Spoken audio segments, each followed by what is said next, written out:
હાલ એક ખૂબ જ દુઃખદ સમાચાર સામે આવી રહ્યા છે તો યુનિક આઇડેન્ટિફિકેશન ઓથોરિટી ઓફ ઇન્ડિયાએ આધારની નોંધણી અને અપડેટ નિયમોમાં ફેરફાર સંબંધી સૂચના બહાર પાડી છે। આધારની નોંધણી અને અપડેટ માટે નવા ફોર્મ જારી કરવામાં આવ્યા છે। જો કોઈ વ્યક્તિ આધાર અપડેટ કરવા અથવા તો નવું આધાર બનાવવા જાય તો તેણે નવું ફોર્મ ભરવું પડશે।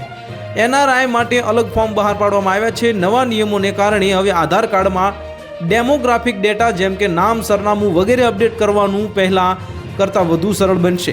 નવા નિયમો કેન્દ્રીય ઓળખ ડેટામાં માહિતી અપડેટ કરવાની 2 રીતો રજૂ કરી છે। તમે તેને ઓનલાઈન વેબસાઇટ દ્વારા અથવા તો એનરોલમેન્ટ સેન્ટરની મુલાકાત લઈને પૂર્ણ કરી શકો છો।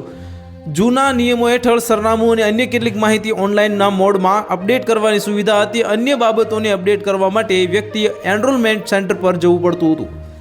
આધાર માટે નોંધણી અને આધાર વિગતો અપડેટ કરવા માટેનું હાલનું ફોર્મ નવા ફોર્મ સાથે બદલવામાં આવ્યું છે। નવા ફોર્મ 1નો ઉપયોગ 18 વર્ષ અને તેની વધુ વયના નિવાસી વ્યક્તિઓ અને બિન નિવાસી વ્યક્તિઓ માટે આધાર નોંધણી માટે કરવામાં આવશે। તો હાલ માટે આટલું જ। મળીશું નવી અપડેટ સાથે। જો તમને અમારા વિડીયો પસંદ આવતો હોય તો વિડીયોને લાઇક કરી દેજો, ચેનલને સબસ્ક્રાઇબ કરી બાજુમાં આવેલા બેલ આઇકનને દબાવી દો જેથી તમને આવા સમાચારની અપડેટ મળતી રહે।